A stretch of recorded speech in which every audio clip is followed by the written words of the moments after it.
হে everyone, আশা করি সবাই ভালো আছো। জানি আমি বেশ কিছুদিন ধরে ভিডিও আসেনি এবং তার পিছনে যে কারণটা সেটা আমি নিজেই, আমার শারীরিক এবং মানসিকগতভাবে বেশ কিছু সমস্যার মধ্যে আমি পড়েছিলাম। যদিও সেখান থেকে অনেকটা ওভারকাম করতে পেরেছি, বাট সমস্যা তো অবশ্যই ছিল এবং কী সমস্যা কীভাবে ওভারকাম করলাম সেগুলো পরে ডিসকাস করলেও চলবে। আপাতত যে দুটো সপ্তাহ আমাদের নষ্ট হয়ে গেছে সেই দুটো সপ্তাহকে কীভাবে কপ আপ করবো এবং কীভাবে আমরা এক্স্যাক্ট যে টাইমটা দেওয়া ছিল আমাদের সেই টাইমের মধ্যে সিলেবাসটা শেষ করবো সেগুলোকে নিয়ে এখন ভাবা উচিত। তোমরা বলবে যে আমরা মডার্ন ফিজিক্সে কেন ঢুকে যাচ্ছি, তার কারণ হচ্ছে যারা এই মুহূর্তে এইচএসএ ক্যান্ডিডেট যারা পড়াশোনা করছো তোমাদের ক্ষেত্রেও সিলেবাসের মধ্যে এটা রয়েছে, অর্থাৎ তোমাদেরকে পড়তেই হচ্ছে এমনিতে। তার সাথে ডাব্লিউবিজের এক্সট্রা কিছু কোয়েশ্চেন্স, এক্সট্রা কিছু ফর্মুলাসকে আমরা যদি ডিসকাস করে নিই তাহলে আমাদের অনেকটা সুবিধা হয়ে যায় সামনে ডাব্লিউবিজের জন্য, দুটো একসাথে হয়ে যায়। এবং যারা ড্রপার রয়েছে তাদের জন্য মডার্ন ফিজিক্সের পার্টটা is a very very important part. তার কারণ প্রায় এবছর 8 থেকে 9টা কোয়েশ্চেন সেখান থেকে এসছে। তো তোমরা বুঝতেই পারছো 40টা কোয়েশ্চেনের মধ্যে থেকে যদি 8 থেকে 9টা কোয়েশ্চেন আসে তো কতটা ইম্পর্টেন্ট পার্ট এটা। এবং মডার্ন ফিজিক্স হচ্ছে খুব সোজা একটা টপিক, কিন্তু সেখান থেকে কোয়েশ্চেন্স খুব বেশি আসে। তো এই এতগুলো কথা মাথায় রেখে আমি ঠিক করলাম যে আগে মডার্ন ফিজিক্সটা তোমাদের শেষ হোক, তারপর যে সমস্ত ইম্পর্টেন্ট পার্টগুলো রয়েছে সেগুলোকে শেষ করবো এবং যে টাইমটা দেওয়া ছিল, যে ডিউ টাইমটা তোমাদের দেওয়া ছিল তার মধ্যে শেষ হোক। আমার টেকনিক্যাল টিম যথেষ্ট হার্ডওয়ার্ক করে যাচ্ছে, ওদের কোনো রকম দোষ নেই বা কিচ্ছু ছিল না যে ভিডিও আসেনি বলে অনেকে বলছিলে টেকনিক্যাল টিমের সমস্যা। না, টেকনিক্যাল টিম ঠিক আছে। টেকনিক্যাল টিম ইভেন খুব বেশি পরিমাণে খেটে যাচ্ছে তোমাদের জন্য। যে একটা ক্র্যাশ কোর্স আসার কথা রয়েছে এইচএসের পরেই, সেই ক্র্যাশ কোর্সটা আসবে তোমাদের 2 মাসের জন্য। তো সেই ক্র্যাশ কোর্সের জন্য তারা অনবরত খেটে যাচ্ছে, ডিপিপি রেডি করা, মক টেস্ট রেডি করা, তারা ওখানে চলছে। তো আপাতত আমাদের যেটা রয়েছে সেটাকে নিয়ে আমরা কথা বলি এবং যেটা হয়ে গেছে সেটাকে নিয়ে তো আর কিছু কথা বলার নেই। দেখো, মডার্ন ফিজিক্সের একবারেই শুরুতে আমরা আসি photo electric effect. Photo electric effect কী জিনিস, যারা অপটিক্স পড়ে এসছো তারা জানবে। হাইগেন্স এবং ম্যাক্সওয়েল তারা বলেছিল যে আলো হচ্ছে একটা ওয়েভ, মানে ফটো একটা তরঙ্গের ন্যায় আচরণ করে। অর্থাৎ একটা পুকুরের মধ্যে যদি ঢিল ফেলা হয়, সে ওয়েভটা যেরকম বেরিয়ে আসে সেরকম একটা উৎস থেকে, একটা ধরো মোমবাতি, সেই উৎস থেকে আলোক তরঙ্গগুলো ওরকম তরঙ্গ আকারে, সাইন ওয়েভ আকারে চারিদিকে ছড়িয়ে পড়ে। কিন্তু সেখানে কিছু সমস্যা ছিল। সেই সমস্যাগুলো কী কী সমস্যা?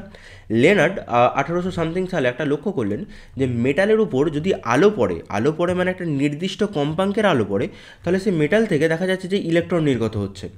তিনি এই ঘটনাটার নাম দিলেন ফটো ইলেকট্রিক এফেক্ট, অর্থাৎ ফটো পড়ে ইলেকট্রিসিটি বেরোচ্ছে। এবার এটাতে সমস্যা কী হলো? এটাতে সমস্যা ছিল এটা যে নির্দিষ্ট কম্পাঙ্কের যদি কম কম্পাঙ্কে আলো ফেলা হয় তাহলে দেখা যাচ্ছিল যে ফটো কারেন্ট হচ্ছে না। ফটো কারেন্ট মানে যে ফটো ইলেকট্রন বেরিয়ে যে কারেন্টটা তৈরি হচ্ছে সেটাকে আমরা বলি ফটো কারেন্ট। এবার এতে তরঙ্গতত্ত্বের সমস্যাটা কোথায়? এতে তরঙ্গতত্ত্বের সমস্যাটা হচ্ছে, তুমি ভাবো যদি একটা পুকুর পাড়ে অনেক দিন ধরে ঢেউ খেলছে, ঢেউ লেগে লেগে পাড়টা তো কিছুটা অংশ ভাঙে, একবার হয়তো ভাঙে না বাট কিছুটা অংশ তো ভাঙে। তাহলে এই মেটালের উপর যদি নির্দিষ্ট কম কম্পাঙ্কের আমরা আলো ফেলে যাই, অনন্তকাল যদি ফেলি, তাহলে তো ইলেকট্রন বেরোনোর কথা, কি একটা হলেও তো ইলেকট্রন বেরোনোর কথা, কিন্তু দেখা যাচ্ছে ইলেকট্রন বেরোচ্ছে না। অথচ এই নির্দিষ্ট কম্পাঙ্কের আলোর যেই একটু বেশি কম্পাঙ্কের আলো ফেলা হলো, সেই দেখা গেলো ইলেকট্রন বেরিয়ে গেলো ইনস্ট্যান্টলি 10⁻⁹ সেকেন্ডের মধ্যে। তাহলে এটা কীভাবে হচ্ছে? যদি তরঙ্গ হতো তাহলে তো ইলেকট্রন বেরোনোর কথা ছিল, আমি যতদিন ধরেই ফেলি না কেন। কিন্তু সেটা সে হলো না। আচ্ছা, লেনার্ড আর কি দেখলো? লেনার্ড 1 নম্বর দেখলো এটা, যে একটা কিছু সূচনা কম্পাঙ্ক তার পাওয়া যাচ্ছে, এটাকে বলি আমরা সূচনা কম্পাঙ্ক বা থ্রেশহোল্ড ফ্রিকোয়েন্সি। এটাকে বলা হয় সূচনা কম্পাঙ্ক। কোন কম্পাঙ্কটাকে বলে? যে কম্পাঙ্কে আলোটা পড়লে মেটাল থেকে ইলেকট্রন নির্গত হচ্ছে, যে ন্যূনতম কম্পাঙ্কে, তাকে আমরা বলি সূচনা কম্পাঙ্ক বা থ্রেশহোল্ড ফ্রিকোয়েন্সি। ঠিক আছে, হলো। লেনার্ড আর একটা জিনিস দেখলো, যদি আমরা আলোর তীব্রতা বাড়াই, অর্থাৎ আমরা যদি একটা টর্চ লাইটের বদলে একটা হ্যালোজেন লাইট ইউজ করি, অর্থাৎ তীব্রতাটা বাড়াই, তাহলে দেখা যাচ্ছে যে ফটো কারেন্টের মান বৃদ্ধি পাচ্ছে। কি বললাম? যে এই টর্চ লাইটে এইটুকু অংশে পড়ছিল, সে যতটা না ইলেকট্রন বের করছে, একটা হ্যালোজেন লাইটে বেশি অংশ জুড়ে পড়ছিল, সেখানে ইলেকট্রন বেশি বের হবে, সেটা স্বাভাবিক বিষয়। সে ওটাই দেখলো যে তীব্রতা বাড়ালে ফটো কারেন্টের মান বাড়ে। যদি আমি তীব্রতা বাড়াই তাহলে অবশ্যই কি বাড়বে? আমাদের ফটো কারেন্টের মান বাড়বে। ঠিক আছে, সে এই দুটো বিষয়কে লক্ষ্য করলো এবং সে আর কিছু করতে পারলো না, কারণ তার কাছে আর কিছু সেই মুহূর্তে ফর্মুলা ছিল না এটাকে বোঝানোর মতো। তারপর আমাদের এই ফটো কারেন্ট থেকে, লেনার্ডের পরীক্ষা থেকে বেশ কিছু বিষয়কে আমরা লক্ষ্য করি, যেটা হচ্ছে স্টপিং পোটেনশিয়াল বলে একটা জিনিস আছে, সেটাকে আমরা দেখি, এবং কাট অফ পোটেনশিয়াল, যেটা ওর নামই কাট অফ পোটেনশিয়াল। দেখো, আমরা এই ক্যাথোড মানে ঋণাত্মক যে আধানযুক্ত যে পাথটাকে, সেটাকে আমরা বলি ক্যাথোড। এখানের মধ্যে ঋণাত্মক মানে নেগেটিভ সমস্ত ইলেকট্রনগুলো এখানে রয়েছে। এগুলোকে আমি বাইরে থেকে নির্দিষ্ট কম্পাঙ্কের একটি আলোকে ফেললাম, ইলেকট্রনগুলো বেরিয়ে এলো এবং অ্যানোড পজিটিভে এসে ঠেকলো। এবার অ্যানোডকে আমি কী করেছি? অ্যানোডকে ধীরে ধীরে পজিটিভ থেকে কমাতে শুরু করেছি, কমিয়ে জিরো করলাম, জিরো করার ফলেও কিছু ইলেকট্রন এখানে এসে ঢুকছে, কোনো অসুবিধা নেই, কারণ বিকর্ষণ তো হচ্ছে না। যখন আমি মানটা ধীরে ধীরে নেগেটিভ করতে শুরু করলাম, তখন দেখা গেল যে এই নেগেটিভ ইলেকট্রনগুলো একে পাতকে বিকর্ষণ করছে, তাও কিছু সংখ্যক আসছিল ইলেকট্রন, কিন্তু বিকর্ষণ করতে করতে একটা সময় দেখা গেল যে ইলেকট্রনটা আর পাতের মধ্যে প্রবেশই করতে পারছে না। তাহলে এই যে নেগেটিভ পোটেনশিয়ালে ইলেকট্রন প্রবেশ করতে পারছে না, সেই নেগেটিভ পোটেনশিয়ালকে আমরা কি বলবো? সেই নেগেটিভ পোটেনশিয়ালকে বলবো স্টপিং পোটেনশিয়াল। কেন? কারণ এই পোটেনশিয়ালই ইলেকট্রনকে স্টপ করে দিচ্ছে ভিতরে প্রবেশ করাতে। অর্থাৎ যে মিনিমাম নেগেটিভ পোটেনশিয়ালকে অ্যাপ্লাই করলে ফটো ইলেকট্রিক এফেক্টে কোনো রকম ফটো ইলেকট্রন কালেক্ট হয় না, মানে কোনো কারেন্ট আর প্রবেশ করে না, সেই পোটেনশিয়ালকে আমরা বলি স্টপিং পোটেনশিয়াল। এবার তুমি ভাবো যে সব থেকে শক্তিশালী যে ইলেকট্রনটা রয়েছে, সেই ইলেকট্রনটা একটা গতিশক্তি নিয়ে যাচ্ছে, সেই গতিশক্তিটা হচ্ছে হাফ এম ভি স্কোয়ার। এবার এটা ভি ম্যাক্স ধরে নিতে পারো, half M V max square গতিশক্তি নিয়ে যাচ্ছে। এই গতিশক্তিটা এমন একটা নেগেটিভ পোটেনশিয়ালের সামনে এলো, সে আর যেতে পারলো না। তাহলে গতিশক্তিটা নিশ্চয়ই এই নেগেটিভ পোটেনশিয়াল ইন্টু ই এর গুণিতকের সাথে সমান, কারণ আমরা জানি যে কৃতকার্য কত হয়, ভি ইন্টু কিউ হয়। তাহলে এর পোটেনশিয়াল হচ্ছে ভিএস, এবং ই ইলেকট্রনটা যদি যায় তার মধ্যে ই ভিএস কৃতকার্য। তাহলে এই গোটা শক্তিটা এখানে দেখা যাচ্ছে প্রবেশ করতে পারছে না, তাহলে এর সাথে সমান হবে, নেগেটিভ পোটেনশিয়ালের সাথে সমান হবে, পোটেনশিয়াল ইন্টু আধানের সাথে সমান হবে। তাহলে হাফ এম ভি স্কোয়ারটা কার সাথে সমান হবে? আমার ই ভি এসের সাথে সমান হবে। মনে রাখবে কিন্তু হাফ এম ভি স্কোয়ারটা ই ভি এস স্টপিং পোটেনশিয়ালের সাথে আমাদের সমান হবে। এই গেল প্রথম ফর্মুলা। ঠিক আছে স্যার, এখান পর্যন্ত কোনো অসুবিধা নেই। যদি কোনো অসুবিধা থাকে তোমরা বলবে, কমেন্ট আছে, কমেন্ট সেকশনে জানাবে, আমি করে দেওয়ার চেষ্টা করবো। আচ্ছা, এর মধ্যে পিআই কিউও রয়েছে কিছু এবং ইম্পর্টেন্ট কিছু কোয়েশ্চেন্স, যে ধরনের কোয়েশ্চেন্স আসে পরীক্ষাতে সেই ধরনের কোয়েশ্চেন তোমাদেরকে ডিসকাস করে দেওয়া হয়েছে। এবার আসছি আমরা কিছু ক্যারেক্টারিস্টিক্স বা কিছু বৈশিষ্ট্যে ফটো ইলেকট্রিক এফেক্টের। বলছে ইনস্ট্যান্টেনিয়াস এমিশন, মানে খুব তাড়াতাড়ি যে আলোটা পড়লো তার প্রায় 10⁻⁻৯ সেকেন্ডের মধ্যে ফটো ইলেকট্রিক এফেক্ট হয়ে যায়, এতটা ফাস্ট হয়। এবার থ্রেশহোল্ড ফ্রিকোয়েন্সিটা আমরা জানতে পারি, বা সূচনা কম্পাঙ্ক কী, যে আমরা নির্দিষ্ট একটা কম্পাঙ্কে আলোটা ফেললে তবেই কিন্তু ফটো ইলেকট্রিক এফেক্ট হয়, তার আগে কিন্তু ফটো ইলেকট্রিক এফেক্ট হয় না। এটাকে আমরা বলি থ্রেশহোল্ড ফ্রিকোয়েন্সি বা মিনিমাম ফ্রিকোয়েন্সি। আচ্ছা, এখানে একটা গল্প রয়েছে, যাদের এটা শোনার ইচ্ছা নেই তারা কিছুটা ফরওয়ার্ড করে নিতে পারো। ধরে নাও যে তুমি এবং তোমার বন্ধুরা খেলা করছো, খেলা করতে করতে ফুটবল খেলছো, খেলা করতে করতে দেখা গেল যে তোমাদের ফুটবলটা এরকম একটা গাছেতে আটকে গেছে। তোমরা কি দেখলে যে তোমরা 4-5 জন মিলে খেলা করছো এবং তোমাদের ফুটবলটা এরকম একটা গাছেতে আটকে গেছে, তোমরা এবার কোনোভাবে সেটাকে পারতে পারছো না। এখানে তোমরা কী করছো, ছোটো ছোটো গুলি হয় যে গুলিগুলো নিয়ে খেলে, সেই গুলিগুলোকে সবাই এখানে ছুঁড়ছো, এখানে ছুঁড়ে বলটাকে ফেলার চেষ্টা করছো। দেখা গেল এতগুলো গুলি ছোঁড়ার পরেও বলটা পড়ছে না, কিন্তু হঠাৎ করে তোমার একটা বন্ধু রাজীব, সে খুব শক্তিশালী, জিম করে, সে রাজীব তোমাদের গুলি ছোঁড়া দেখে সে বড় একটা ইঁট তুললো, এত বড় একটা ইঁট তুললো, দিয়ে সে ছেড়ে দিল, এখানে ছুঁড়লো, তখনই দেখা গেল বলটা নিচে পড়ে গেল। এইভাবে বুঝতে পারো যে এই ছোট ছোট যে বলগুলো নিয়েছিল সেগুলো ছিল অল্প কম্পাঙ্ক বলের, এইগুলো হচ্ছে ফোটনস, অল্প কম্পাঙ্কের ফোটনস, নির্দিষ্ট কম্পাঙ্কে পড়েনি। যদি না পড়ে তখন দেখা যাচ্ছে যে ইলেকট্রনটা সেই মেটাল থেকে কিন্তু নির্গত হচ্ছিল না। যখনই তোমার বন্ধুটা বড় একটা ইঁট নিয়ে এলো, তার ফ্রিকোয়েন্সিটা এতটা শক্তিশালী ছিল যে সে যখন বলটাকে মারলো বলটা নিচে পড়ে গেল বা ইলেকট্রনটা বেরিয়ে গেল। এটাই হচ্ছে আমাদের সূচনা কম্পাঙ্কের উদাহরণ, যে যখনই একটা নির্দিষ্ট সূচনা কম্পাঙ্ক এসে পড়বে তাতে সেই ইলেকট্রনটা মেটাল থেকে নির্গত হতে পারবে। তো এই ঘটনাটা হচ্ছে তোমাদের সূচনা কম্পাঙ্কের উদাহরণ। এবার আসছি আমরা intensity effect number not energy. কি বলতে চাইছে, যে তীব্রতা যদি বাড়ানো হয়, অর্থাৎ একটা টর্চ লাইটের তুলনায় একটা যদি হ্যালোজেন লাইট ইউজ করা হয়, তাহলে অবভিয়াসলি হ্যালোজেন লাইট তো বেশি পরিমাণে জায়গা জুড়ে পড়বে না, টর্চ লাইট এইটুকুতে পড়লে হ্যালোজেন এতটাতে পড়বে। তাহলে এখানে যদি 5টা ইলেকট্রন বেরোয়, এখানে দেখা যাবে যে 50টা ইলেকট্রন বেরোচ্ছে। 50টা ইলেকট্রন বেরোনোর অর্থ হচ্ছে যে আমার ফটো ইলেকট্রিক কারেন্ট বেশি হচ্ছে। অবশ্যই সেগুলো থ্রেশহোল্ড ফ্রিকোয়েন্সির থেকে বেশি হতে হবে দুটোই, নাহলে একটাও বেরোবে না। তুমি হ্যালোজেন লাইট দিয়ে করো কি কী দিয়ে করো, এসে যায় না, কিছু বেরোবে না ইলেকট্রন। বাট যদি নির্দিষ্ট কম্পাঙ্কের বেশি কম্পাঙ্কে ইলেকট্রনগুলোকে আলোটাকে ফেলো, তাহলে দেখা যাচ্ছে আমাদের ফটো কারেন্ট নির্গত হচ্ছে। এবার আসছি আমরা, এটা আইনস্টাইন ইকুয়েশন, এটা বাদ দাও। ওয়ার্ক ফাংশন কী জিনিস এটা আমি পরে ডিসকাস করে দিচ্ছি। ওয়ার্ক ফাংশন হচ্ছে আমাদের যে each metal has a characteristic minimum energy required for eject electrons. কী বলছে জিনিসটা এটা বলছে যে প্রত্যেকটা মেটালের ক্ষেত্রে তার তো একটা নির্দিষ্ট শক্তি থাকে ইলেকট্রনটাকে ধরে রাখার, সেটাকে আমরা বলি ওয়ার্ক ফাংশন। কি বলি?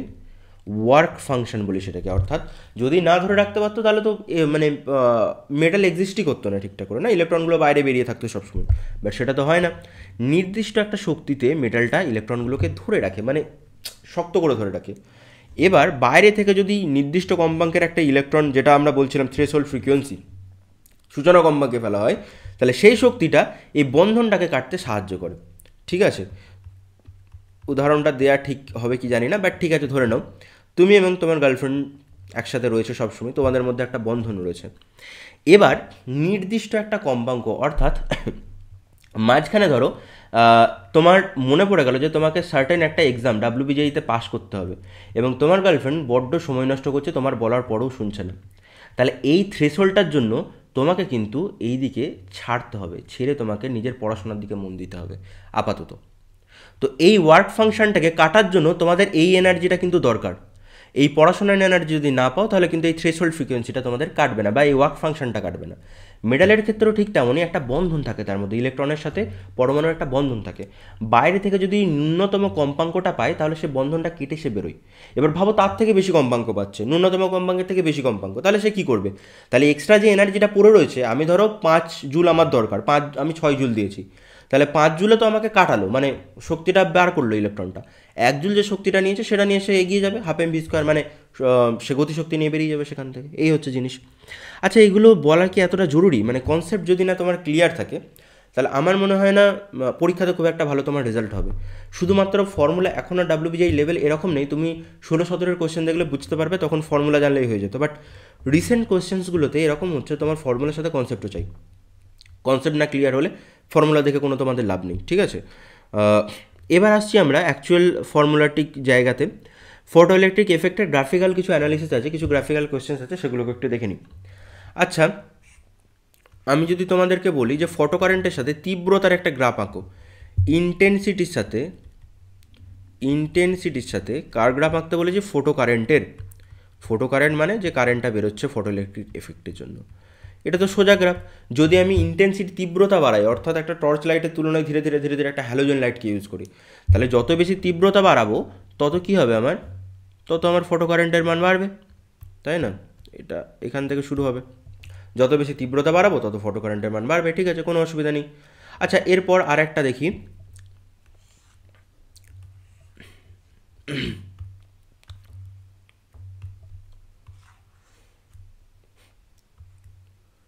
বোঝাচ্ছি তোমাদের। আচ্ছা, ধরে নাও এবার আমি দেখতে চাইছি যে পোটেনশিয়ালের সাথে কারেন্টের গ্রাফ। কার সাথে দেখতে চাইছি? পোটেনশিয়ালের সাথে কারেন্টের একটা গ্রাফ আঁকতে চাইছি। কারেন্ট মানে নর্মাল কারেন্ট না, হ্যাঁ, ফটো কারেন্টের একটা গ্রাফ। যখন আমাদের তীব্রতাগুলো আলাদা, মানে 2-3টে তীব্রতা, একবার টর্চ লাইট দিয়ে করেছি, একবার হ্যালোজেন লাইট দিয়ে করেছি। ফার্স্ট ধরো টর্চ লাইট দিয়ে করেছি, সে নির্দিষ্ট কম্পাঙ্কে পড়েছে, ঠিক আছে, সূচনা কম্পাঙ্ক থেকে বেশি কম্পাঙ্কে। যখন আলোটা এসে পড়ছে, ইলেকট্রনটা বেরোচ্ছে ক্যাথোড থেকে, গিয়ে পৌঁছাচ্ছে অ্যানোডে। যদি আমি অ্যানোডের পোটেনশিয়ালটা শূন্য করে দিই, যদি অ্যানোডের পোটেনশিয়াল শূন্য করি, তাও ফটো কারেন্ট হবে, কারণ ইলেকট্রনটা এখানে প্রবেশ করতে পারছে, কোনো তো বিকর্ষণ নেই। তাহলে যখন আমার ফটো কারেন্ট পোটেনশিয়ালের মান শূন্য, মানে এটা দেখো পোটেনশিয়ালের গ্রাফ শূন্য, তখন কিন্তু ফটো কারেন্টের মান একটা থাকছে, কেন? ইলেকট্রনটা তো পৌঁছাতে পারছে। এবার আমি একটা কাজ করেছি, ধীরে ধীরে এটা পজিটিভ মান করেছি, V = পজিটিভ 1 ভোল্ট, মানে এটা পজিটিভ করে দিচ্ছি, তাহলে তো আরও ইলেকট্রনকে টানবে। অর্থাৎ যত আমি পজিটিভ করবো +2 ভোল্ট, যত আমি পোটেনশিয়ালের মান বাড়াবো তত কি ইলেকট্রনটাকে সে আকর্ষণ করবে এবং এটাকে টানবে। এইভাবে গ্রাফটা হবে। কেন? তার কারণ ইলেকট্রনটাকে সে আকর্ষণ করছে, এদিকে ইলেকট্রনকে সে আকর্ষণ করছে। এবার ধীরে ধীরে আমি নেগেটিভ অ্যাক্সিসে যাচ্ছি, পোটেনশিয়ালের মানটা ধীরে ধীরে কমাচ্ছি, -1 ভোল্ট করছি। তখন কি হবে? যে এবার তো ইলেকট্রনকে বিকর্ষণ করছে, সমস্ত ইলেকট্রনগুলো আসতে পারবে না, যেগুলো কম শক্তি সেগুলো আটকে যাবে, কিছু কিছু ইলেকট্রন প্রবেশ করবে, তাহলে কিছু পরিমাণে ইলেকট্রন এখানে প্রবেশ করছে। যখন -2 ভোল্ট তখন আরও কমে যাচ্ছে, যখন -3 ভোল্ট তখন আরও কমে যাচ্ছে। এরকম দেখা গেল যে -Vs, একটা নির্দিষ্ট ভোল্টেজে আর ইলেকট্রন প্রবেশ করছে না, অর্থাৎ এইটা হয়ে গেল আমাদের স্টপিং পোটেনশিয়াল। বোঝা গেল? এবং গ্রাফটা দেখতে এরকম হবে। ক্লিয়ার? এতদূর ক্লিয়ার? এবার আমি টর্চ লাইট ছেড়ে এবার হ্যালোজেন লাইট করছি। আগে যেটা একটা ইলেকট্রন বেরোচ্ছিল, এখন দেখা যাচ্ছে যে 10টা ইলেকট্রন বেরোচ্ছে, প্রসেস তো একই থাকবে। 10টা ইলেকট্রন যদি বেরোয়, কারেন্টের মানটা বাড়বে। যখন 0 ভোল্টে, যেটা এটা কারেন্ট ছিল, 0 ভোল্টে আর একটু বেশি কারেন্ট হবে, এইটুকু হবে, তাই না? এবং কারেন্টের মানটাও ধীরে ধীরে এরকম চেঞ্জ হবে, পজিটিভ এরকম চেঞ্জ হবে। নেগেটিভের ক্ষেত্রে কিন্তু দেখো 0তেই ঠেকে যাবে, তার কারণ ইলেকট্রনের সংখ্যা বাড়ছে, কিন্তু নেগেটিভ যে ভোল্টেজে, তার শক্তি তো সেম আছে, কম্পাঙ্ক তো কনস্ট্যান্ট, তার শক্তি সেম। তাহলে দেখা গেল যে ইলেকট্রনগুলো নির্দিষ্ট একটা ভোল্টেজে এসে কী হবে, সবাই স্টপ হয়ে যাবে। যে 1000টা থাকুক বা 10,000টা বা 1,00,000টা থাকুক, তারা সবাই এসে শূন্য হয়ে যাচ্ছে, কারণ তাদের সবার শক্তি সমান। একটা নির্দিষ্ট বিকর্ষণ করে আমি সবাইকে আটকে রাখতে পেরেছি। ধরো সবাই একই গতিবেগে আসছে, ঠিক আছে? এবার এখানে একটা দেওয়াল রয়েছে, ইটের দেওয়াল, তারা আর ভাঙতে পারছে না, এসে দাঁড়িয়ে যাচ্ছে, সবার একই শক্তি রয়েছে, ঠিক আছে? সেখানে গিয়ে সবাই দাঁড়িয়ে গেল, সে 1000টা থাকুক, 100টা থাকুক, যাই থাকুক, এসে দাঁড়িয়ে যাবে। তারা আর ওয়ালটাকে ওদিকে অতিক্রম করতে পারছে না, বা ভিতরে ইলেকট্রনগুলো ঢুকতে পারছে না। তো এই গেল বিভিন্ন তীব্রতার ক্ষেত্রে। এটা তীব্রতা যখন I1, এটা তীব্রতা যখন I2, অবশ্যই I2টা গ্রেটার দ্যান I1 হবে, তীব্রতাগুলো যখন আলাদা আলাদা। এবার যেটা রয়েছে সেই গ্রাফটা একটুখানি ভালো গ্রাফ, তার কারণ সেটা হচ্ছে তোমাদের পোটেনশিয়ালের সাথে কার গ্রাফ? ফোটো কারেন্টেরই গ্রাফ, ফোটো কারেন্ট টেলিগ্রাফ। কিন্তু সেটা কিসের জন্য? সেটা আমাদের গোটাটা একটু সরাতে হইবে, ঠিক আছে?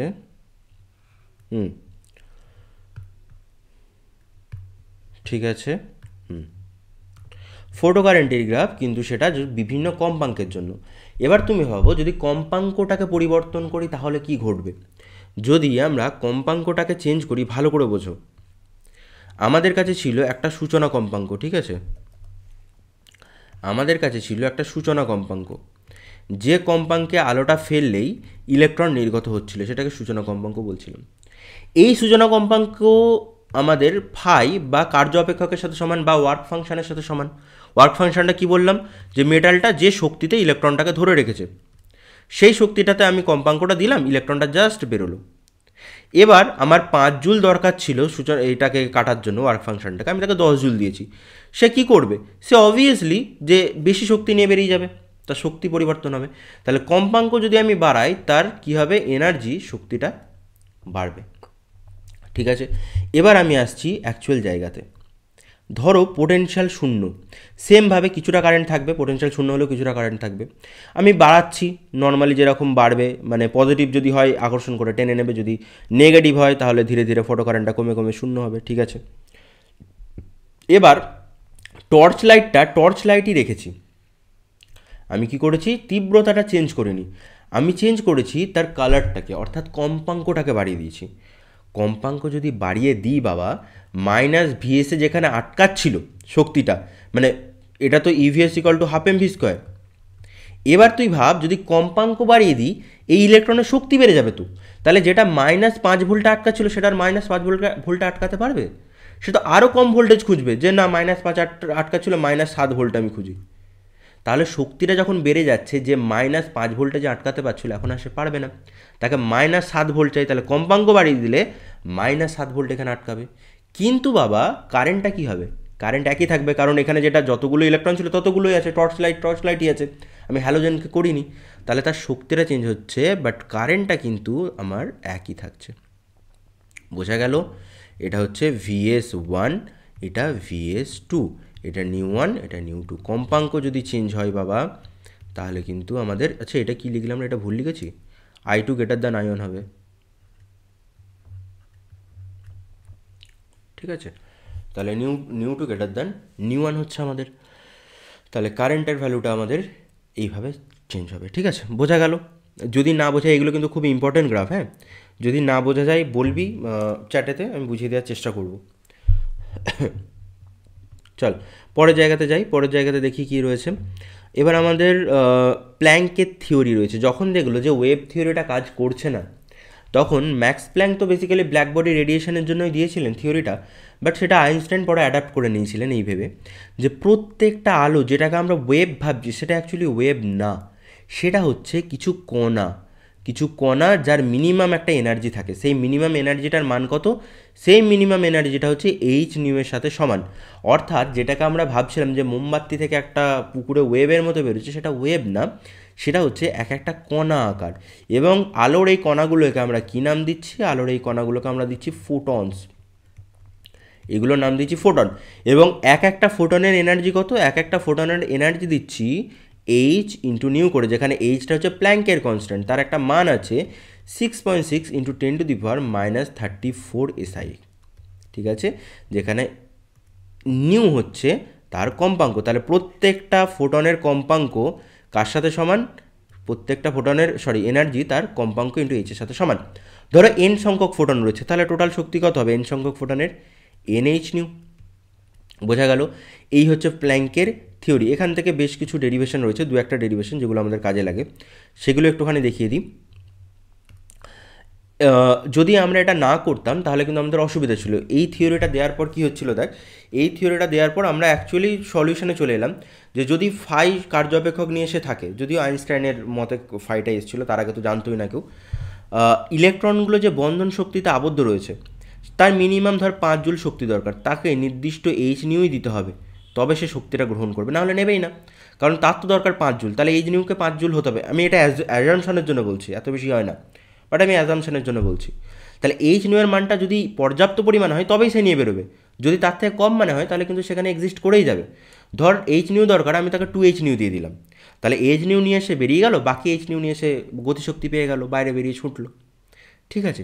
তো এই গেল আমাদের পুরো সমস্যাটার সমাধান। আইনস্টাইন এই সমস্যাটার সমাধান করেছিলেন, যার জন্য তাকে নোবেল পুরস্কারও দেওয়া হয়েছিল, 1905-এ তিনি দিয়েছিলেন এটা। আচ্ছা, এবার হচ্ছে এই ফোটনের ভরবেগ। দেখো, ফোটনের স্থির ভর কোনো নেই, কারণ এটা হচ্ছে আলোর পার্টিকেল, এগুলোর কোনো স্থির ভর নেই, নো স্টেবল ম্যাস বলে কিছু এদের হয় না। এদের কিন্তু ভরবেগ আছে, স্থির ভর না থাকলেও প্রত্যেকটা ফোটনের ভরবেগ রয়েছে। এটা হচ্ছে momentum, momentum of photon, momentum of photon P = ভর ইন্টু বেগ c, আলোর বেগের সাথে সমান। আচ্ছা, এখান থেকে আর একটা থিওরি করা যায়, E = আমরা জানি যে mc², যেটা অ্যাকচুয়ালি পরে জেনেছিলাম বাট তোদের এখন বলার জন্য। আবার E যে mc² অর্থাৎ ফোটনের যে mc²টা হচ্ছে তার আবার এইচ নিউয়ের সাথে সমান হবে, সেটা ফোটনের শক্তি এইচ নিউ, যদি এই নিউ কম্পাঙ্ক হয় এবং যদি মাস থাকে তাহলে mc² হচ্ছে। তাহলে আমরা m = বসাতে পারি এইচ নিউ বাই c²। আচ্ছা, নিউ ইকুয়াল টু কত রে? নিউ ইকুয়াল টু c/λ, আমরা জানি এটা। তাহলে নিউয়ের জায়গায় আমরা c/λ করতে পারি, এখানে c, নিচে c², এটা lambda, equal two h/c into lambda করলাম। এবার এখান থেকে p = আমরা বসিয়ে দিতে পারি m ইন্টু c, এর জায়গায় কত বসাবো? h/c/λ into c equal to কত? h/λ। এটা মনে রাখবি খুব, যে ফোটনের যে ভরবেগটা সেটা h/λ সাথে কিন্তু সমান। এই ফর্মুলাটা আমাদের অনেক জায়গাতে কাজে লাগে, ইভেন এক্সামেও এরকমই এসেছে আগে, দেখা গেছে। তো ফর্মুলাটাকে ভালোভাবে মনে রেখে দিবি, ঠিক আছে? চল, এরপরে আসি আমরা আমাদের একটা 2025-এ রিসেন্টলি যে কোয়েশ্চেনটা এসেছে সেটা কী বলেছে দেখ, 10⁻20 photons of wavelength 600 nanometre emitted per second. ভালোভাবে মনে রাখবে, এটা কিন্তু পার সেকেন্ড বলেছে আমাকে, টোটাল এতগুলো ফোটনস কিন্তু বলেনি, পার সেকেন্ড বলেছেন। The wattage of the lamp, ল্যাম্পের কত ক্ষমতা অপচয় হচ্ছে বা ওয়াটেজ কত সেটাকে জানতে চেয়েছে। আচ্ছা, প্রথম বের করি যে ল্যাম্পে কত শক্তি হচ্ছে। E = হচ্ছে hc/λ, আমরা জানি। আচ্ছা, এইচ কত? এইচের মান হচ্ছে 6.6 ইন্টু 10⁻34। আচ্ছা, c কত? 3 ইন্টু 10⁸ হয়েছে, বাই ল্যামডা, ল্যামডার ভ্যালু কত? Lambda 660, 660 into 10⁻⁹। আচ্ছা, এটা করে নে, এটা দুটো শূন্য এদিকে দিয়ে দে, এটা 7 করে দে, হয়ে গেল আমাদের, ঠিক আছে। এটা 6.6 কেটে গেল, তাহলে 3 ইন্টু 10⁻, কত পড়ে থাকবে? 8, 16, 15, 19, 19 হয়েছে। এটা গেল আমাদের শক্তিটা, ঠিক আছে। এবার আমাকে জানতে চেয়েছে তার ওয়াটেজ কত। 10⁻20 এত সংখ্যক ফোটন বেরিয়েছে 5 সেকেন্ডে। আমরা দেখতে পাচ্ছি যে টোটাল 5 সেকেন্ডে আমাদের এনার্জি কত বেরোচ্ছে, বা পার ফোটন আমাদের এনার্জি কত, এটা পার ফোটন। আমি যদি বলি যে পার ফোটন আমাদের এনার্জি সেটা কত হচ্ছে? 3 ইন্টু 10⁻⁹। আচ্ছা, তাহলে 10⁻20 ফোটনসের এনার্জি কত হবে? সেটা হচ্ছে 3 × 10⁻⁻19 ইন্টু 10⁻20, তাহলে কত দাঁড়াবে 30 এত জুল। কিন্তু দেখ 10⁻20টা ফোটনস পার সেকেন্ড রয়েছে, তাহলে এটা নিশ্চয়ই এত নাম্বার পার সেকেন্ড, এটা জুল পার সেকেন্ড, মানে এত জুল বেরোচ্ছে পার সেকেন্ডে, এটাকেই তো আমরা বলি ওয়াট। জুল পার সেকেন্ডকে আমরা ওয়াট বলি না, কিরে? সেটাই তো বলি, কার্যবাহীর সময় সেটাকে ওয়াট বলা হয়। ক্লিয়ার? তাহলে এটাই হলো আমাদের অ্যান্সারটা, তাহলে 30 ফার্স্ট অ্যান্সারটা কারেক্ট হয়ে যেত। তো খুব একটা শক্ত যে তোদের আসে সেরকম কিন্তু না, বাট একটু মাথাটাকে খোলা রেখে, চোখ কান খোলা রেখে আমাদের কিন্তু অ্যান্সার করতে হয়, ঠিক আছে? আচ্ছা, পরের কোশ্চেনে যাওয়া যাক। How many photons are emitted per second, এটা হোমওয়ার্ক দিয়ে দেবো না করে দেবো? কিরে, এটা পজ করে একটু, এটা পজ করে একটুখানি কর, দিয়ে আমাকে অ্যান্সারটা জানা। আচ্ছা চল এবার দেখি তাহলে এটার। আমাকে বলে দিয়েছে যে photons are emitted per second বাইয়ের, আমাকে ক্ষমতাটা কত বলে দিচ্ছে, 5 মিলি ওয়াট মতো বলে দিয়েছে, 5 × 10⁻³ ওয়াট, ঠিক আছে। লেজার সোর্স অপারেটিং অ্যাট 632.8 ন্যানোমিটারে কাজ করেছে, কতগুলো ফোটনস বেরোবে? আচ্ছা, এই যে ন্যানোমিটারে আছে তার শক্তি কত বেরোচ্ছে আমি আগে বের করি। পার ফোটনস কত শক্তি বেরোচ্ছে?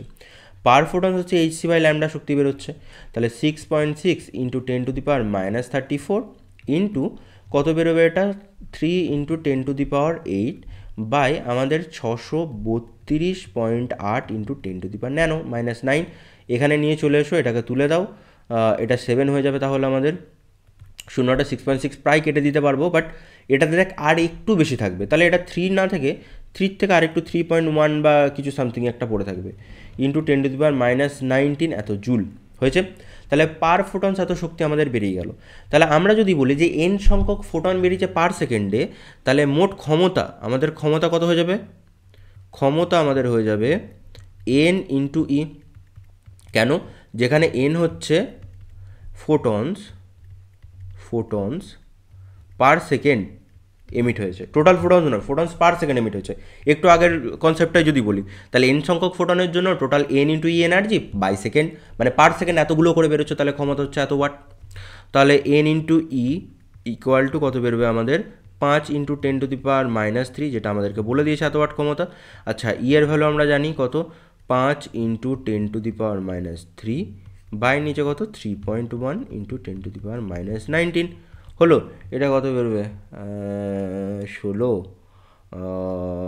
5 3 × 3 1.6 কাছাকাছি বেরোচ্ছে, ইন্টু 10⁻⁻6 +16 মতো। এত সংখ্যক ইলেকট্রনস, এত ইলেকট্রনসগুলো আমাদের এমিট হবে।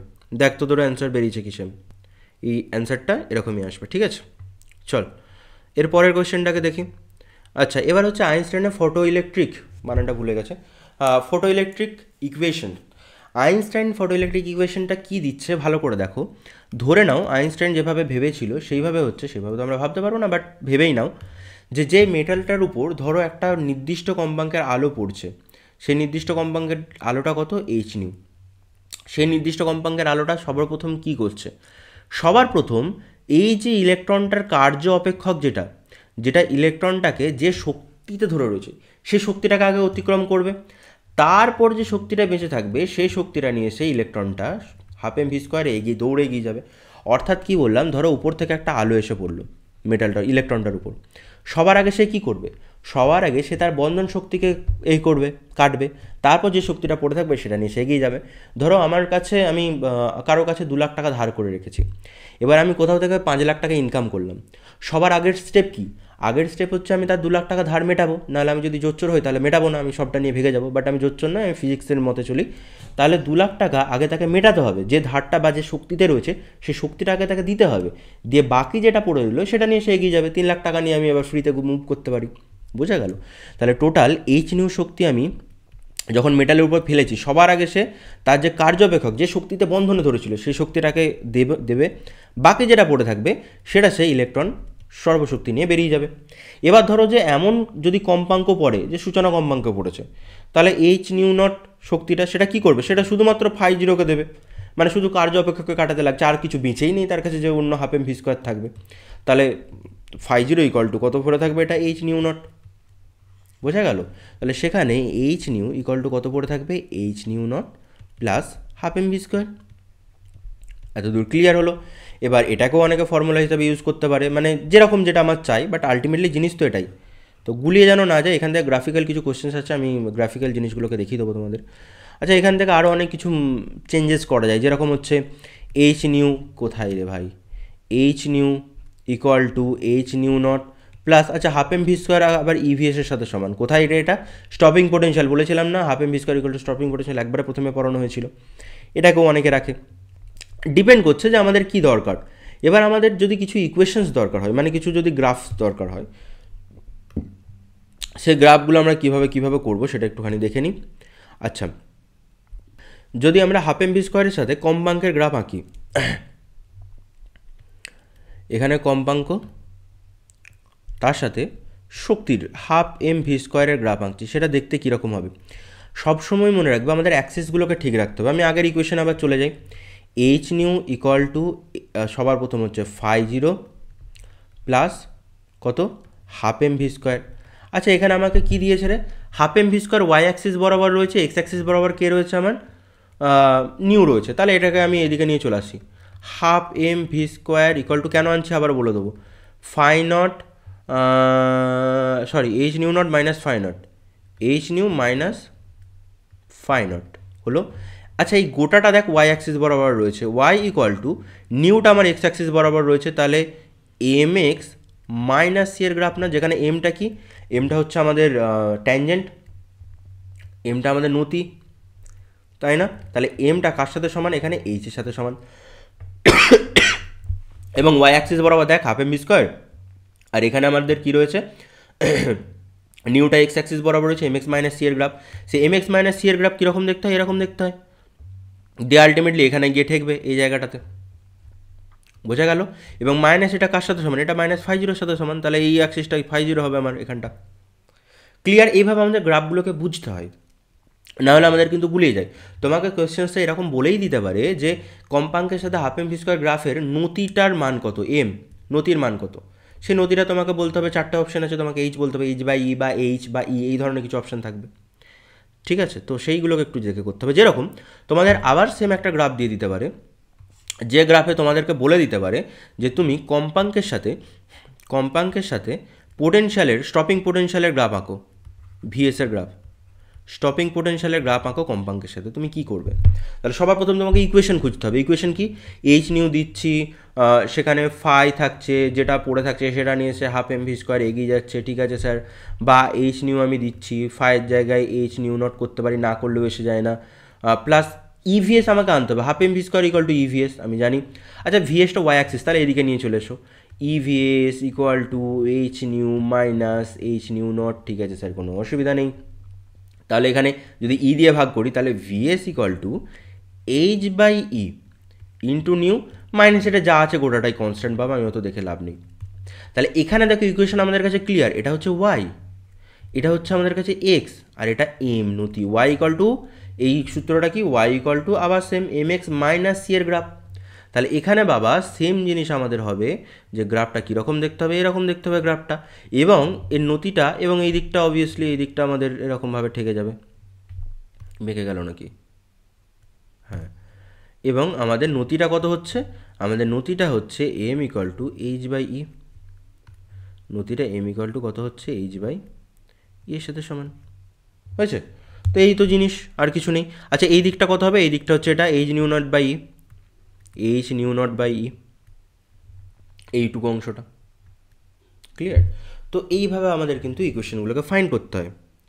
আচ্ছা, এবার পরে দেখি পরের যে কোয়েশ্চেন্স বা যে পিওয়াইকিউগুলো রয়েছে সেগুলোকে দেখা যাক। চলো, আমাকে বলে দিয়েছে the work function of A caesium, caesium একটা ধাতু, তার ওয়ার্ক ফাংশন বা যে শক্তিটাতে ধরে থাকে সেটা বলে দিচ্ছে 2.27 ইলেকট্রন ভোল্ট।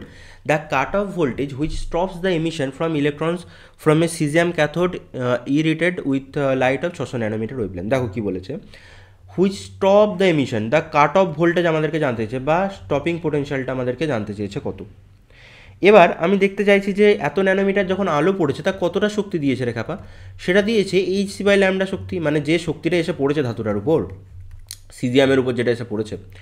এইচ সি হচ্ছে উপরেরটার মান জানা রয়েছে 6.6 × 10⁻⁻34, ইন্টু 3 ইন্টু 10⁻8/λ, ল্যামডা মানে হচ্ছে 600 ইন্টু 10⁻⁻9 হয়েছে। এটাকে দুটো কোশ্চেন মানে 7 করে দেয়, এটা 10⁻9 পড়ে থাকবে। এটা 1.1 মানে হচ্ছে 3.3 পুরো রইল এরকম, এটা 19 হবে। তাহলে এটা হচ্ছে আমাদের ইটা, এত জুল। জুলটাকে তুমি ইলেকট্রন ভোল্টটা চেঞ্জ করো, কত হবে? 1.6 দিয়ে ভাগ করতে হবে, 3.3/1.6 হলো, কত দাঁড়াবে? 16 দুগুণে 32, 2.06 এরকম মতো থাকবে ইলেকট্রন ভোল্ট। এই দেখ রে, তাহলে কি হচ্ছে আমাদের? দেখ, আমাদের ওয়ার্ক ফাংশনটা 2.27 ইলেকট্রন ভোল্ট, অর্থাৎ যে শক্তিটাতে তাকে আবদ্ধ করে ধরে রেখেছে, ঠিক আছে, তোর আর তোর গার্লফ্রেন্ডের মধ্যে যে বন্ধন শক্তিটা রয়েছে সেটা হচ্ছে 2.27 ইলেকট্রন ভোল্ট। তোর মা এসে যতই বলুক 2.06 ইলেকট্রন ভোল্ট নিয়ে যে বাবা তুই ছেড়ে দে পড়াশোনা কর, তুই ছাড়বি না, তার কারণ তোর শক্তি তার থেকে বেশি। তো তুই ওয়ার্ক ফাংশনটা দেখ মেটালের বেশি যে শক্তিটা আমি দিচ্ছি তার থেকে, তাহলে ছাড়বেই না, মানে যতক্ষণ ধরে দিই না কেন হবেই না, এটাই তো ফটো ইলেকট্রিক এফেক্ট। তো কোনো এমিশনই হবে না আলটিমেটলি। ক্লিয়ার? ঠিক আছে, এবার আসছি আমরা the beam of light wavelength lambda falls on a metal. আচ্ছা, একটা মেটাল রয়েছে, আমি কোয়েশ্চেনটা ডিসকাস করে দিচ্ছি। একটা মেটাল রয়েছে যাতে ল্যামডা তরঙ্গ এসে পড়েছে, যার ওয়ার্ক ফাংশন ফাই, এবং তার ফলে সেটা একটা ম্যাগনেটিক ফিল্ডের মধ্যে রাখা রয়েছে, যার ম্যাগনেটিক ফিল্ড হচ্ছে B. Most energetic electrons perpendicular to the field are bent in a circular arc of radius R. যে ইলেকট্রনটা বেরোচ্ছে সেই ইলেকট্রনটা কী হচ্ছে, এই ম্যাগনেটিক ফিল্ডের জন্য ঘুরছে এরকম, আর রেডিয়াসে ঘুরছে, ঠিক আছে। তাহলে যদি ডিফারেন্ট ভ্যালুস হয়, ল্যামডার বি স্কোয়ারের মধ্যে গ্রাফ কী হবে? বি স্কোয়ার ভার্সেস 1/λ গ্রাফ কীরকম দেখতে হবে? এই তিনটে যাকে দেখা যাক কী হয়। এই তিনটের মধ্যে কোন গ্রাফটা হবে সেটা আমাদেরকে জানতে বলেছে। আচ্ছা দেখ, দেখে মনে হচ্ছে যে কোশ্চেনটা খুব বড় বা শক্ত হবে, বাট একটুখানি যদি ভাবা যায় না, জিনিসগুলো খুব সোজা। কীভাবে সোজা? আমি বলেছিলাম তোদের যে মডার্ন ফিজিক্স সত্যি খুব সোজা, কিন্তু একটুখানি নিজেদের কনসেপ্টগুলোকে ক্লিয়ার রাখতে হবে। ধরে নাও যে ইলেকট্রনটা বেরিয়ে ম্যাগনেটিক ফিল্ডে ঢুকছে, এবার ঢুকে ঘুরছে সেটা ঠিক কথা হয়, যে ইলেকট্রনটা বেরোচ্ছে তার উপর প্রযুক্ত বল কত? বিকিউভি, আমরা জানি এটা লরেঞ্জের সূত্র। বিকিউভি ইকুয়াল টু যে শক্তিটা নিয়ে এসে যে বলটা নিয়ে এসে বেরোচ্ছে সেটা mv²/r এর সাথে সমান, অভিকেন্দ্র বলের সাথে সমান হবে, সেন্ট্রিপিটাল ফোর্সের সাথে বা সেন্ট্রিফিউগাল ফোর্সের সাথে সমান হবে সেটা, তবেই সেই সার্কুলার পথে ঘুরছে। এবার এই যে bq V equal to mv²/r হচ্ছে, এখান থেকে ভি ইকুয়াল টু আমি পেয়ে গেলাম, বি কিউ এর জায়গায় ই বসিয়ে দিতে পারি ভাই, কারণ ইলেকট্রনের জন্যই হচ্ছে, EVR/m হলো। এবার এই যে ইলেকট্রনটা বেরিয়ে ঘুরছে তার শক্তি কত? তার শক্তি half mv²। Half mv² equal to কত হচ্ছে? আচ্ছা, বেরোনোর আগে তো তার একটা ছিল, সেটা আমি আসছি, বেরিয়ে গিয়ে এটা হচ্ছে। হাফ mv² ইকুয়াল টু কত হবে? ইকুয়াল টু স্যার হাফ mv²-এর জায়গায় b²e²r²/m² আপনি করতে পারেন। তাহলে কত বেরোবে? b²e²r²/2m। এটা গেল আমাদের শক্তিটা, হাফ mv²টা। এবার স্যার এটা তো হাফ mv² আপনি বার করলেন, কিন্তু স্যার ইলেকট্রনটা যে বেরোলো সেটা তো বললেন না। ইলেকট্রনটা বাবা এখান থেকে বেরিয়েছিল, এবং তার জন্য আমি জানি যে h নিউ যেটা পড়েছে, যে শক্তিটা এনার্জিটা পড়েছে, সেটা আগে তার কার্য অপেক্ষককে পার করতে হয়েছে, প্লাস যেটা ছিল সেটা নিয়ে এসে হাফ mv² বেরিয়েছে। আমাদেরকে বলেছে ল্যামডার সাথে, তাহলে আমি নিউ করবো না, hc/λ শক্তি পড়েছে সেটাকে বলবো, ঠিক আছে, h নিউ বা hc/λ যা তো বলাই যায়। তাহলে বাবা এটাকে এইদিকে নিয়ে চলে এসো, বা half mv² equal to φ0 minus hc, কী করলাম রে, hc/λ মাইনাস φ0 হয়েছে। আচ্ছা, হাফ mv² জায়গায় স্যার এটা বসানো যায়, এটা তো আপনি বার করলেন এক্ষুনি। হ্যাঁ, কারণ এই ইলেকট্রনটা হাফ mv² যে শক্তিটা নিয়েছে সেই শক্তিটাতে স্যার এখানে ঘুরছে, দেখুন না এখানে ঘুরছে, তো সেই শক্তিটা আমি বার করলাম, ম্যাগনেটিক ফিল্ডে ঘুরছে, সেই শক্তিটা কত বার করেছিলাম আমি? b²e²r²/2m, হ্যাঁ এটা বার করেছিলাম, equal to sir hc/λ minus φ0। ঠিক আছে স্যার, সব কটাকে ওইদিকে পাঠিয়ে দিন। b² equal to hc into 2m by e²r², গোটাটা দেখো সব কনস্ট্যান্ট, গোটাটা কনস্ট্যান্ট, ইন্টু 1/λ পুরো রয়েছে, মাইনাস এটা কনস্ট্যান্ট পুরোটাই। তাহলে বিটা আমার ওয়াই অ্যাক্সিস বরাবর রয়েছে, তুমি যদি অপশানগুলোকে দেখো, b² Y Axis, 1/λ x Axis. তাহলে বাবা ভালো করে লক্ষ্য করে দেখ তো আমি ঠিকঠাক বার করেছি কিনা, এটাকে আমি ওয়াই বার করেছি কিনা দেখতো, আচ্ছা এটাকে আমি এক্স বার করেছি কিনা দেখতো, এটা এম নাকি দেখতো, আর এটা মাইনাস কনস্ট্যান্ট নাকি দেখতো। তাহলে বাবা এটা Y equal to mx minus C এর গ্রাফ রে, mx মাইনাস সি এর গ্রাফ। তাহলে b² আর ল্যামডা, b² ভার্সেস ল্যামডা 1/λ যে গ্রাফটা হবে সেটা কীরকম দেখতে হবে, সেটা এরকম দেখতে হবে, এটা বি স্কোয়ার ওয়াই অ্যাক্সিস বরাবর 1/λ এক্স অ্যাক্সিস বরাবর, দেখ কতটা সোজা ছিল। তাহলে এরকম দেখতে হবে, এরকম দেখতে গ্রাফ কোনটা রয়েছে, এটাই রয়েছে, তাহলে এটা কারেক্ট হয়ে যাবে। ক্লিয়ার? তো জিনিসগুলো সোজা রয়েছে, একটুখানি ভাবতে হবে। তারপরে কোয়েশ্চেনটা দেখা যাক। When light frequency nu one is incident on a metal work function W, then photocurrent falls to zero at stopping potential V1 if the frequency of the light increase to nu two, এটা nu হবে রে, potential এটা V2, যাকে এগুলো new হবে, এটা new one হবে, এটা নিউ টু হবে, এটা টাইপ করতে গিয়ে ভুল হয়েছে। তাহলে আমি দেখতে পাচ্ছি যে প্রথমে যখন নিউ ওয়ান কারেন্ট পড়ছে এইচ নিউ ওয়ান, তখন তার স্টপিং পোটেনশিয়াল হচ্ছে V1। আমরা জানি H new equal to work function, five জায়গায় ডাব্লু বলে দিয়েছে তাই ডাব্লু ধরেছে, নাহলে আমার কিছু এসে যায় না এটা ডাব্লু ধরতে। দ্বিতীয়বার যখন এইচ নিউ টু শক্তি হচ্ছে ডাব্লু প্লাস EV2 হচ্ছে, তখন স্টপিং পোটেনশিয়ালটা চেঞ্জ হচ্ছে। এটা 1 নম্বর, এটা 2 নম্বর। আমাকে চেয়েছি ইলেকট্রনের আধানটা, ইলেকট্রনের চার্জটা আমাকে জানতে চাইছে, এগুলো থ্রু দিয়ে ভাগ করে দে।